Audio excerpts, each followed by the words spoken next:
السلام علیکم ورحمۃ اللہ وبرکاتہ۔ دوستو، اسلام دین فطرت ہے اور صحیح اور سلیم الفطرت انسان کو اپنی طرف کھینچ لیتا ہے۔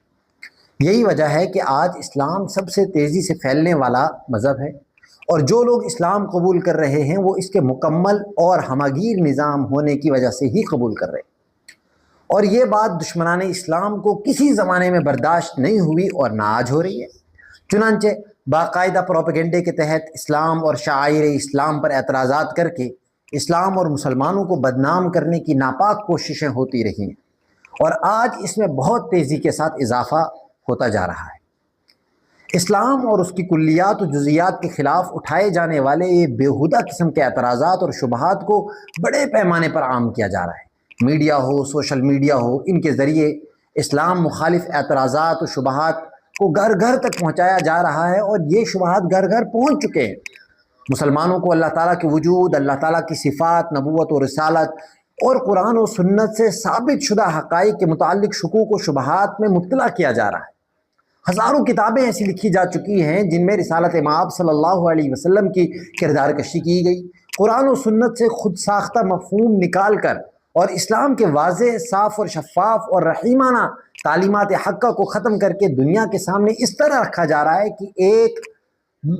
بڑا طبقہ مسلمانوں اور غیر مسلموں میں ایسا پیدا ہو گیا جو ان دھوکوں میں، ان فریب کاریوں میں آ کر اسلام اور مسلمانوں سے متنفر ہو رہا ہے۔ ایکس مسلمز ہوں، مرتدین ہوں، ان کا ایک بڑا گروہ وجود میں آ گیا ہے جنہیں انتہا پسند طاقتوں کا تحفظ حاصل ہے، اور وہ قانون اور آئین ہند کی پرواہ کیے بغیر سوشل میڈیا پر شاعر اسلام کے خلاف گستاخیاں کرتے رہتے ہیں۔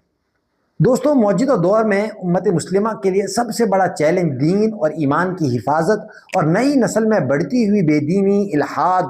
کا سیلاب پر روک لگانا ہے۔ آج کے مسلم نوجوانوں کا بڑا طبقہ دین و مذہب کی بنیادی معلومات سے ناواقف ہونے اور نام نہاد سوشل میڈیائی مفکرین سے ملنے یا ان کو سننے سے ایسے نظریات کا حامل بن جاتا ہے کہ جن کو زبان پر تک لانا گوارا نہیں ہوتا۔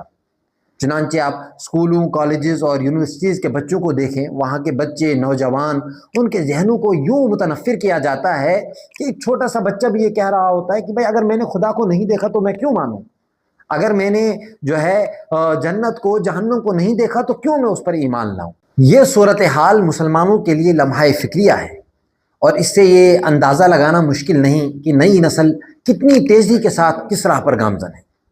لہٰذا سخت ضرورت ہے اس بات کی کہ اپنے سماج میں شرعی عقائد اور قوانین اسلامی کے سلسلے میں اعتماد کی ایسی فضا عام کی جائے کہ عقلی طور پر بھی مسلمان مردوں، عورتوں کے ذہن میں یہ بات بیٹھ جائے کہ اسلامی عقائد اصول فطرت اور عقل سلیم کے موافق ہیں، اور وہ کسی طرح کے شکوک و شبہات میں مبتلا ہونے کے بجائے اپنے ایمان پر مطمئن رہیں اور خوش رہیں۔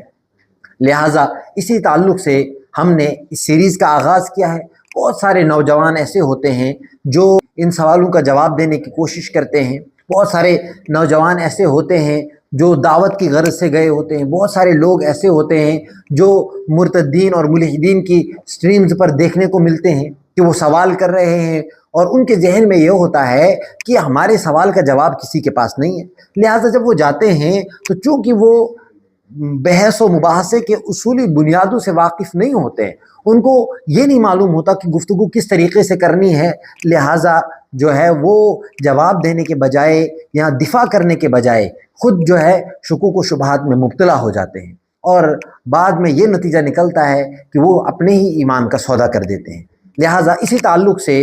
ہم اس سیریز کا آغاز کر رہے ہیں۔ اس میں انشاءاللہ ہم بتائیں گے کہ ملحدین کے ساتھ، مرتدین کے ساتھ، یا اسی طریقے سے ان لوگوں کے ساتھ جو اسلام کے خلاف اعتراضات کرتے ہیں اور